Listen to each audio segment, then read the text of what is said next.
iyadoo la soo afjaray khilaafkii siyaasadeed ee dhowrka bilood ka dhex jiray madaxda sare ee dowlad goboleedka Galmudug ayna gaareen isfaham siyaasadeed oo looga gudbayo murankii muddada ka dhex taagnaa ayaa shacabka ku dhaqan magaalada Dhuusamareeb oo ah caasimadda dowlad goboleedka Galmudug waxay aragtidooda ka dhiibteen isfahamka la gaaray iyo sida uu noqon karo mid miro dhala dadkan oo ku kala aragti duwan sida uu miro dhali karayo isfahamka la shaaciyay ee laga gaaray khilaafkii muddada ka dhex jiray madaxda Galmudug ayaa bogaadiyay heshiiskan waxaana ay u jeediyeen madaxda in ay tahay in ay ka hormariyaan wax walba oo dhexdooda soo gala horsocodka iyo jiritaanka dowlad goboleedka Galmudug oo muddo dheer uu ragaadiyay khilaaf aan dhamaad lahayn waa kuwan qaar kamid ah dadkii aynu weydiinay aragtidooda ee ku sugan magaalada Dhuusamareeb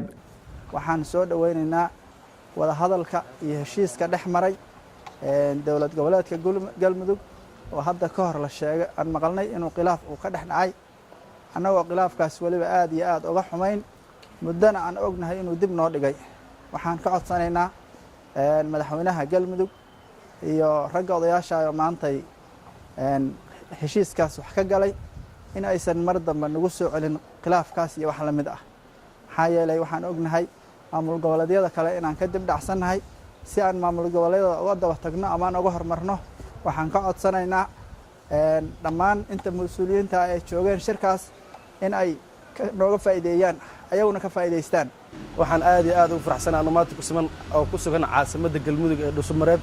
khilaafkii iyo mugdigii u dhaxeeyay dowladda Galmudug oo Ilaahay maanta soo afjaray aad iyo aad Ilaahay maxadaas u sugnaatay iyo madaxweynaha iyo madaxa xukuumadda aad maasadiin waxaan u rajaynaynaa inuu khilaafkan mar dambe nagu soo noqonin oo ay noqoto Galmudug horumar wanaagsan oo maamulada Galmudug inta ka maqan cadawga ay haystaan in la soo afjari doono insha Allah oo guusha aan gaarna maanta ay noqoto guul oo higsila oo dadka dhalinyarada Galmudug ku sugan ee shaqo la'aanta baasitana ay maanta farxadoodii iyo horumarkoodii ay maanta bilaaban doonto insha Allah xukuumaddan waxaan ka codsanaynaa hadduu Ilaahay idmo sida uu dhaqsiyaha badan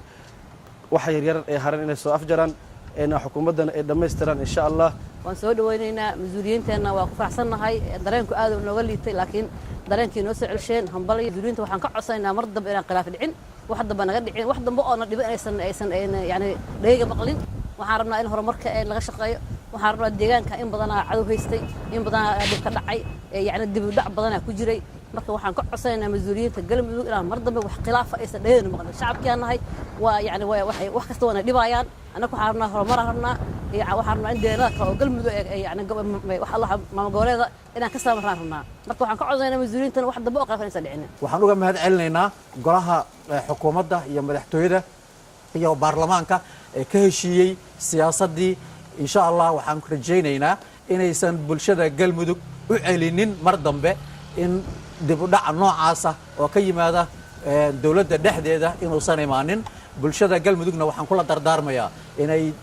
u istaagaan maanta haddii khilaafkii laga baxay dhankii horumarinta iyo dhankii horukaca iyo aan xoreysano dadka Galmudug ka mid ah ee maanta wali ku jira gacanta ugus inaan laga xoreeyo madaxweynaha maamulka Galmudugna waxaan ka codsanaynaa maadaama khilaafkii la xaliyay inuu sida uu dhaqsiyaha badan oo ku soo magacaabo golaha wasiirada ee maamulka Galmudug si maamulka Galmudug oo u noqdo maamul la jaan qaad maamulada kale ee dowladda Soomaaliya haddana baahda dhalinyarada waa soo dhaweynaynaa khilaafkii hore loo sheego aniga shakhsiyadeeda arkay inay tahay kala aragti duwanaansho u dhaxaysay madaxda maamulka Galmudug khilaafku dhibaato badan ayuu keenayaa marka in laga gudbay waa soo dhaweynaynaa madaxda sare Galmudug ay xal ka gaareen waxyaabihii maalmahan dhagahayna ku soo dhacay waana hambalyeynayna madaxda sare ee Galmudug ee sharafta leh mar dambana inay soo laaban waa rajaynaynaa in uu soo afjarmo khilaafkii u dhaxeeyay dowlad goboleedka Galmudug madaxda ugu sareeyda walow oo in badan khilaafii hore uga soo dhaceen haddana waxaan rajaynaynaa inaan noqoto kan kii ugu dambeeyay aadan ugu faraxsanahay wayna dhiirigelinaysaa wax badan oo caqabado badan oo jiray iyo niyad badan oo jiray aan ka soo kabsanaynaa waxaan rajaynaynaa inaan asaageen waxa waaye aan maxaa la yiraahdaa waxay gaareen aan gaarno madaxda Galmudug oo khilaaf uu soo kala dhex galay sanadkii tagay ayaa dabayaaqadii isla sanadka shaaciyay inay heshiis ka gaareen khilaafkoodii waxaase mar kale soo muuqday isfaham waa kale oo sanadkan bilowgiisii soo shaacbaxay kaasi oo sababay in madaxda Galmudug hadallo kulul ay warbaahinta isku mariyaan walow mar kale isfaham laga gaaray khilaafkaasi Cabdullaahi Warsamo Rooble Somali News TV Dhuusamareeb